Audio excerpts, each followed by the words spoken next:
नमस्कार बच्चों, कैसे हैं आप सब? आशा करती हूँ आप सभी अच्छे होंगे, स्वस्थ होंगे, खुश होंगे और अपनी पढ़ाई भी अच्छे से कर रहे होंगे। तो जैसा कि आप सभी जानते हैं, मैं हूँ आपकी हिंदी की अध्यापिका और मैं स्वागत करती हूँ आप सभी का आईसीटी वर्चुअल क्लासरूम में। और आज हम यहाँ पर एकत्रित हुए हैं पढ़ने के लिए क्लास 6 की हिंदी। क्लास 6 की हिंदी में हम यहाँ पर पढ़ रहे हैं हमारी वसंत पाठ्य पुस्तिका भाग 1 का चैप्टर झांसी की रानी।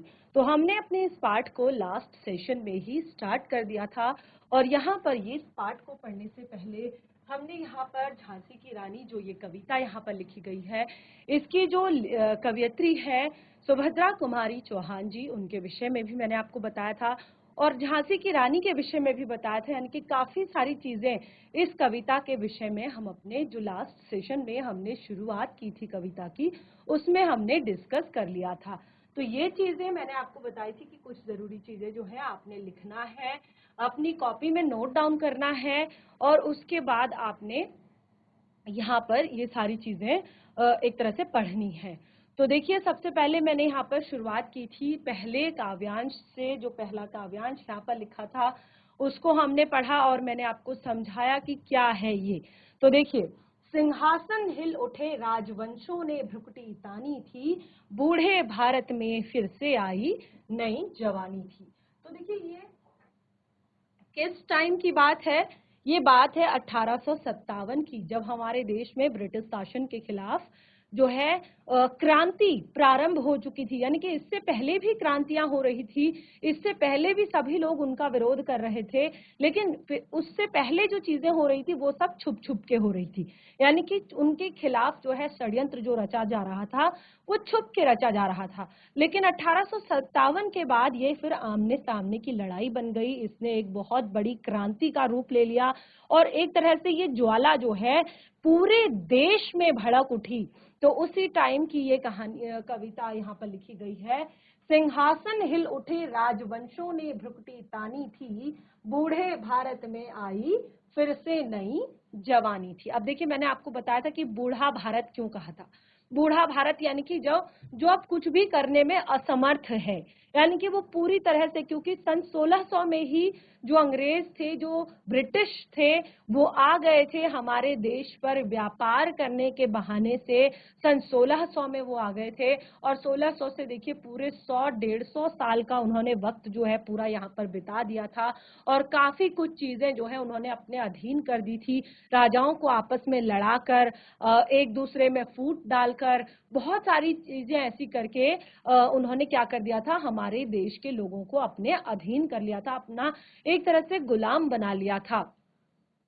तो बूढ़े भारत, अब उस टाइम के भारत को कहा है बूढ़ा भारत, कि जो अब सब कुछ भी करने में असमर्थ है। लेकिन अब जो ये क्रांति आई 1857 की, उस क्रांति के बाद एक नई जवानी उस भारत में आ गई थी। जवानी यानी कि जिस टाइम पे जोश होता है, उत्साह होता है, उमंग होती है और कुछ भी कर गुजरने की हिम्मत होती है। तो उस टाइम पे गुमी हुई आजादी की कीमत सबने पहचानी थी और तब तक आजादी की वो गुमी हुई, जो गुम हो चुकी, जो खत्म हो चुकी आजादी थी, उसकी कीमत अब तब तक सब पहचान चुके थे। यानी कि अपनी मर्जी से कुछ भी यहाँ पर नहीं किया जा सकता था, अपने तरीके से कुछ भी यहाँ पर नहीं किया जा सकता था और ये इतना ज्यादा बढ़ गया था कि इसने अत्याचार का रूप ले लिया था। तो इसीलिए गुमी हुई आजादी की कीमत सबने पहचानी थी, दूर फिरंगी को करने की सबने मन में ठानी थी। और सबने ठान ली थी कि अब इस फिरंगी को दूर भगाना है, अब इस फिरंगी को अपने देश से दूर करना है, ये सबने ठान ली थी। चमक उठी सन 57 में वह तलवार पुरानी थी, बुंदेले हर बोलों के मुंह हमने सुनी कहानी थी, खूब लड़ी मर्दानी वह तो झांसी वाली रानी थी। ये जो चमक उठी सन 57 में, जो सन 57 में जो ये तलवार उठी, ये जो विरोध की एक ज्वाला भड़की, ये नई नहीं थी, ये पुरानी ही थी। यानी कि लोग, जो काफी सारे लोग थे, जैसे मैंने आपको बताया कि जो एक विरोध करना, जो एक उनके लिए उनके प्रति साजिश करना, उनको बाहर निकालने की या उनका विरोध करना, उनकी चीजों को ना मानना, ये सब चीजें अंदर ही अंदर पहले भी चल रही थी, लेकिन सामने से कोई नहीं जा रहा था। तो इसीलिए चमक उठी सन 57 में, यह तलवार पुरानी थी, बुंदले हर बोलों के मुंह हमने सुनी कहानी थी। हर बोलों यानी कि बुंदेलखंड के प्रत्येक व्यक्ति के मुंह से हमने ये कहानी सुनी है कि खूब लड़ी मर्दानी वह तो झांसी वाली रानी थी। मर्दानी, मर्दानी क्यों कहा है? मर्दानी कहा है एक पुरुष की भांति, एक पुरुष की भांति निडर होकर, बिल्कुल, क्योंकि उस टाइम पे जो महिलाएं होती थी उनको बहुत ज्यादा घर से बाहर निकलने का या बहुत ज्यादा एक तरह से इस तरह की क्रांति करने का या ऐसी चीजों में भाग लेने का बहुत ज्यादा एक तरह से आजादी नहीं थी। लेकिन एक पुरुष की भांति बिल्कुल निडर होकर, बिल्कुल एक तरह से आत्मबल के साथ खूब लड़ी मर्दानी वह तो मर्द, यानी कि पुरुष की तरह वह झांसी वाली रानी जो है खूब लड़ी थी अंग्रेजों के खिलाफ। ये कहानी हमने किससे सुनी है? बुंदेलखंड के प्रत्येक व्यक्ति के मुंह से सुनी है। कानपुर के नाना की मुंह बोली बहन छबीली थी, लक्ष्मीबाई नाम पिता की वह संतान अकेली थी। कानपुर के नाना, कानपुर के जो नाना साहब थे वो झांसी की रानी को अपनी बहन मानते थे, अपनी बहन मानते थे। और कानपुर के नाना की मुंह बोली बहन छबीली थी, और उनका नाम क्या रखा हुआ था? उन्होंने छबीली रखा हुआ था। ठीक है। रानी लक्ष्मीबाई नाम पिता की वह संतान अकेली थी, और उनका रियल नाम क्या था? उनका रियल नाम था लक्ष्मीबाई, और वो अपने पिता की इकलौती संतान थी। नाना के संग पढ़ती थी वह, नाना के संग खेली थी। जो नाना साहब थे उन्हीं के साथ उन्होंने पढ़ाई की थी, उन्हीं के साथ वो खेलती थी और उन्हीं के साथ रहती थी। बर्छी ढाल कृपाण कटारी उनकी यही सहेली थी। जैसे मैंने आपको इससे पहले जो हमारा सेशन हुआ था, मैंने आपको बताया था कि उनके मित्र कौन कौन हुआ करते थे, उनकी सहेलियां कौन कौन हुआ करती थी। तो जैसे बच्चों को खिलौने पसंद होते हैं ना, टॉयज पसंद होते हैं, खिलौने पसंद होते हैं, बॉयज जो होते हैं उनको गाड़ी पसंद होती है या अलग अलग चीजें पसंद होती है। गर्ल्स जो होती है उनको doctor set, kitchen set, doll, अपने टेडीज ये पसंद होते हैं। लेकिन उस टाइम पे जो रानी लक्ष्मीबाई थी, उनके जो फेवरेट खिलौने थे, उनके जो फेवरेट खेलने की चीजें थी या उनके सहेलियां जो थी, बर्छी ढाल कृपाण कटारी उनकी यही सहेली थी। जितने भी अस्त्र शस्त्र होते हैं ये सब उनकी सहेलियां थी। वीर शिवाजी की गाथाएं उसको याद जबानी थी। और क्योंकि जो बचपन में छोटे बच्चे जो होते हैं ना, वो क्या करते हैं, उनका वो अनुकरण वाली जो शिक्षा होती है, यानी कि रिपीटेशन जो हम कहते हैं, रिपीटेशन लर्निंग जो होती है, कि आप उनको बोल बोल कर कुछ कहानियां सुनाएंगे, कुछ गीत सुनाएंगे, कुछ कविताएं अगर सुनाएंगे तो वो उन्हें याद हो जाती हैं, उन्हें रट जाती हैं। तो इसी तरह से जो रानी लक्ष्मीबाई हैं झांसी की, उन्हें वीर शिवाजी की जो गाथाएं थी कि किस तरह से वीर शिवाजी ने एक तरह से अपने देश के लिए, अपनी जनता के लिए, अपने राज्य के लिए किस तरह से वो लड़े थे, उनकी गाथाएं उन्हें मुंह जबानी याद थी, बिल्कुल कंठस्थ थी। बुंदले हर बोलों के मुंह हमने सुनी कहानी थी, खूब लड़ी मर्दानी वह तो झांसी वाली रानी थी। और ये सब चीजें हमने कहाँ सुनी है? ये सब कहानी सुनी है हमने बुंदेलखंड के प्रत्येक व्यक्ति के मुंह से कि किस तरह से वो, यानी कि झांसी की रानी जो है लड़ी थी अपनी एक तरह से, कितनी बहादुरी के साथ, कितनी एक तरह से साहस के साथ वो अंग्रेजों के साथ लड़ी थी। और देखिए 2 पैराग्राफ हमने यहाँ पर पढ़ लिए हैं, यानी कि 2 काव्यांश हमने यहाँ पर पढ़ लिए हैं।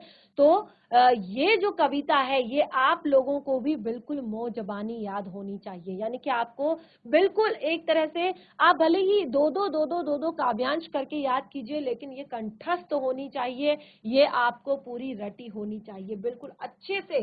तो इसीलिए इसके भावार्थ के साथ साथ इसको समझिए और साथ ही इसको पढ़ते जाइए। लक्ष्मी थी या दुर्गा थी, वह थी स्वयं वीरता की अवतार, देख मराठे पुलकित होते उसकी तलवारों के वार। लक्ष्मी थी या दुर्गा थी, यानी कि वो एक साक्षात माँ लक्ष्मी, माँ दुर्गा का रूप थी, या स्वयं किसी वीरता की देवी का अवतार थी। जब वो छोटी थी ना, तो जैसे मैंने आपको बताया कि उनके खेल खिलौने, उनकी संगी सहेलियां सब वही अस्त्र शस्त्र थे। उनकी घुड़सवारी करना उनको पसंद था, उनको तीरबाजी करना पसंद था, उनको इस तरह के खेल पसंद थे। जैसे मैंने आपको बताया ना कि आप लोगों को टॉयज से खेलना पसंद होता है, डॉक्टर सेट से खेलना पसंद होता है, किचन सेट से खेलना पसंद होता है, या आपके कोई फेवरेट खेल जो, लेकिन उनके फेवरेट खेल हुआ करते थे तीरंदाजी करना, शिकार करना और घुड़सवारी करना। ये उनके फेवरेट खेल हुआ करते थे। और उनकी सहेलियां थी, उन सब में उनका साथ देने वाली उनकी सहेलियां थी, वो अस्त्र और शस्त्र। तो इस तरह से जो उनकी परिवार के लोग थे, उनके फैमिली मेंबर थे, देख मराठे पुलकित होते उसकी तलवारों के वार। जो मराठे थे, उसकी फैमिली वाले जो थे, उनके परिवार वाले थे, बहुत ज्यादा खुश होते थे, बहुत ज्यादा पुलकित होते थे उनकी तलवारों के वार देखकर, कि उनकी बेटी कितनी बहादुर है, कितनी साहसी है, कितनी निडर है। नकली युद्ध व्यूह की रचना और खेलना खूब शिकार, सैन्य घेरना दुर्ग तोड़ना, ये थे उसके प्रिय खिलवाड़। एक नकली युद्ध, यानी कि वो आपस में ही अपने लोगों के साथ एक नकली युद्ध किया करती थी। जिस तरह से हम अलग अलग तरह के खेल खेलते हैं ना, कि हम टीचर टीचर खेलते हैं या डॉक्टर डॉक्टर खेलते हैं, तो इसी तरह से वो अपने जो लोग थे, अपने जो फैमिली के जो मेंबर थे, परिवार के जो लोग थे या उनके भाई बहन थे, उनके साथ वो नकली युद्ध की रचना करती थी और खूब शिकार खेला करती थी, सैनिकों को घेरा करती थी, दुर्गों को तोड़ा करती थी। और ये सब उनके प्रिय खिलवाड़ थे, ये सब उनके प्रिय खेल थे। जो महाराष्ट्र की जो कुल देवी थी, वो उनकी भी आराध्य भवानी थी। बुंदले हर बोलों के मुंह, हमने सुनी कहानी थी, खूब लड़ी मर्दानी, वह तो झांसी वाली रानी थी। जो महाराष्ट्र की कुलदेवी हैं, वो उनकी भी आराध्य थी, उनकी भी वो उनको बहुत मानती थी। महाराष्ट्र की जो अपनी कुलदेवी उनकी थी, उनको बहुत ज्यादा मानती थी। और यही कहानी हमने सुनी है बुंदेलखंड के प्रत्येक व्यक्ति के मुंह से, कि कितने ज्यादा साहस के साथ, कितने ज्यादा पराक्रम के साथ उन्होंने युद्ध किया था। हुई वीरता के वैभव के साथ सगाई झांसी में, ब्याह हुआ रानी बन आई लक्ष्मीबाई झांसी में। हुई वीरता के वैभव के साथ सगाई झांसी में, ब्याह हुआ रानी बन आई लक्ष्मीबाई झांसी में। राजमहल में बजी बधाई, खुशियां छाई झांसी में, चित्रा ने अर्जुन को पाया, शिव से मिली भवानी थी। अब देखिए, अब उनके विवाह की बात हो रही है। उनका विवाह भी काफी कम उम्र में हो गया था।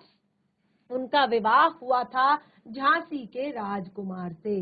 वीरता के वैभव के साथ सगाई हुई, वीरता के वैभव के साथ सगाई झांसी में। वीरता के वैभव यानी कि जो वहां के राजा थे, राजकुमार थे, वो भी बहुत वीर थे, बलवान थे, पराक्रमी थे। और इसीलिए देखिए, वीरता का वैभव यानी कि बहुत ज्यादा वीरता, साहस, पराक्रम उनके अंदर भरा हुआ था। और उन्हीं के साथ सगाई हुई, शादी हुई झांसी की रानी की, लक्ष्मीबाई की। ब्याह हुआ रानी बन आई लक्ष्मीबाई झांसी में। अब उनका विवाह हो चुका था और वो रानी बनकर झांसी में आ गई थी। अब उनका नाम झांसी की रानी लक्ष्मीबाई हो गया था। ब्याह हुआ रानी बन आई लक्ष्मीबाई झांसी में, राजमहल में बजी बधाई, खुशियां छाई झांसी में। राजमहल में बधाइयां बजने लगी, राजमहल में खुशियों का माहौल छा गया। देखिए, क्योंकि वो स्वयं पराक्रम की देवी थी, स्वयं साहस की देवी थी। बल, बुद्धि, विद्या, विवेक, ये सारी चीजें उनके अंदर थी। और उनकी जो उनका जिनके साथ विवाह हुआ था, वो स्वयं पराक्रम के वैभवी थे। तो इस तरह से दोनों का जब विवाह हुआ तो सभी लोग बहुत ज्यादा खुश थे। परिवार में, राजमहल में खुशियां छाई हुई थी। और उनकी जोड़ी इस तरह से लग रही थी, चित्रा ने अर्जुन को पाया, शिव से मिली भवानी थी। और उन दोनों की जोड़ी इस तरह से लग रही थी जैसे चित्रा ने अर्जुन को पा लिया हो, जैसे शिव से साक्षात भवानी मिल गई हो। तो इस तरह से उनकी जोड़ी लग रही थी। बुंदले हर बोलों के मुंह, हमने सुनी कहानी थी, खूब लड़ी मर्दानी वह तो झांसी वाली रानी थी। और ये सारी कहानी, ये सारी बातें, ये सारी चीजें हमने सुनी हैं बुंदेलखंड के, यानी कि झांसी की रानी लक्ष्मीबाई की ये वीर गाथा के मुंह से सुनी है। तो इस तरह से देखिए यहाँ पर 4 काव्यांश हमने पढ़ लिए हैं और अगला हमारा काव्यांश है उदित हुआ सौभाग्य मुदित महलों में उजियाली छाई, किंतु काल गति चुपके चुपके काली घटा घेर लाई, तीर चलाने वाले कर में उसे चूड़ियां कब भाई, रानी विधवा हुई हाय, विधि को भी ना दया आई। तो अभी तक देखिए इतनी सुंदर उनकी जीवन गाथा चल रही है, इतना अच्छा सब कुछ उनके जीवन में चल रहा है, इतने पराक्रमी उनके पति हैं, खुद वो साहसी हैं, खुद वो एक वीर पराक्रमी और बहुत ही ज्यादा साहसी महारानी हैं। और अब देखिए कि क्या हुआ उनके साथ, क्या होता है आगे। देखिए कि उदित हुआ सौभाग्य मुदित महलों में उजियारी छाई, और ये सब कुछ देखकर ऐसा लग रहा था कि अब इन महलों का सौभाग्य जाग गया है, यहाँ पर उजियाली छा गई है, चारों ओर जो एक तरह से जो ये एक तरह से दुख का अंधेरा था वो मिट रहा है, उजियाली छा रही है। लेकिन किंतु काल गति चुपके चुपके काली घटा घेर लाई। जो काल गति होता है, काल गति का अर्थ होता है समय का पहिया, क्योंकि समय कभी भी रुकता नहीं है, कभी सुख है तो कभी दुख है, कभी दुख है तो कभी सुख है, किसी के लिए भी समय नहीं रुकता और हर समय एक समान भी नहीं रहता। तो उसे कहते हैं काल की गति। तो काल का अर्थ होता है समय, गति का अर्थ होता है कि वो निरंतर गतिमान रहता है, वो निरंतर चलता रहता है, वो किसी के लिए नहीं रुकता। तो यही हुआ यहाँ भी, चुपके चुपके काली घटा घेर लाई। जो अभी तक ऐसा लग रहा था कि महलों में सौभाग्य उदय हुआ है, सौभाग्य का उदय हुआ है, चारों तरफ उजियाली छाई है, वहीं पर जो काल गति थी, समय की गति ने न जाने कब काली घटा जो है उसके ऊपर, यानी कि काले बादल जो है, संकट के काले बादल जो है उसके ऊपर आ गए। तीर चलाने वाले कर में उसे चूड़ियां कब भाई। कर का अर्थ होता है हाथ, ठीक है। जो हाथ अभी तक तीर चलाते थे, तीर अंदाजी करते थे, शिकार करते थे, बाण चलाते थे, कृपाण चलाते थे, अब उन हाथों को, उन हाथों में ये जो एक प्रकृति है, ये जो काल है, यानी कि जो समय है, इसे चूड़ियां नहीं भाई, इसे चूड़ियां अच्छी नहीं लगी, रानी विधवा हुई हाय। और इस कारण कि रानी जो है विधवा हो गई, यानी कि यहाँ पर कुछ ऐसा हुआ कि उनके पति की मृत्यु हो गई, उनके पति की मृत्यु को हो गई, विधि को भी न दया आई। यानी कि विधि अर्थात विधाता, जिसने हमारे कर्मों को लिखा है, जिसने हमारी किस्मत को लिखा है, जिसने हमारे भाग्य को लिखा है, उसको भी दया नहीं आई कि इतनी सुंदर जोड़ी, इतना सुंदर परिवार, इतना सब कुछ संपन्न घर, और वहां पर जो अभी अभी जो इतना सुंदर जो ये विवाह हुआ है, उसमें इतनी जल्दी उनसे ये खुशियां छीन ली गई। तो विधि अर्थात विधाता को भी इस बात पर दया नहीं आई। निसंतान मरे राजा जी, रानी शोक समानी थी, बुंदले हर बोलों के मुंह, हमने सुनी कहानी थी, खूब लड़ी मर्दानी वह तो झांसी वाली रानी थी। निसंतान मरे राजा जी, यानी कि जो रानी थी, जो राजा थे, उन्हें अभी तक पुत्र की प्राप्ति भी नहीं हुई थी, उनको उनके कुल का दीपक भी नहीं मिला था, उनको उनका उत्तराधिकारी तक नहीं मिला था, और उनकी मृत्यु हो चुकी थी। और क्योंकि रानी जो है गर्भवती थी, और उस टाइम पे उन्हें बहुत ज्यादा शोक हुआ, बहुत ज्यादा दुख हुआ, और इस शोक और इस दुख में वो बहुत ज्यादा चूर हो गई। और बुंदेलखंड के प्रत्येक व्यक्ति के मुंह से हमने ये रानी लक्ष्मीबाई की वीर गाथा को सुना है। तो देखिए 5 काव्यांश हमने यहाँ पर पढ़ लिए हैं। आज का आपका होमवर्क है कि इन पांचों को घर पर अच्छे से पढ़कर आएं, समझ कर आएं, रट कर आएं और नेक्स्ट सेशन में कहीं पर कोई चीज अगर आपको ना समझ में आई हो तो उसे पूछें। बाकी चैप्टर को कंटिन्यू करेंगे हम अपने नेक्स्ट सेशन में। तब तक के लिए धन्यवाद। आपका दिन शुभ हो।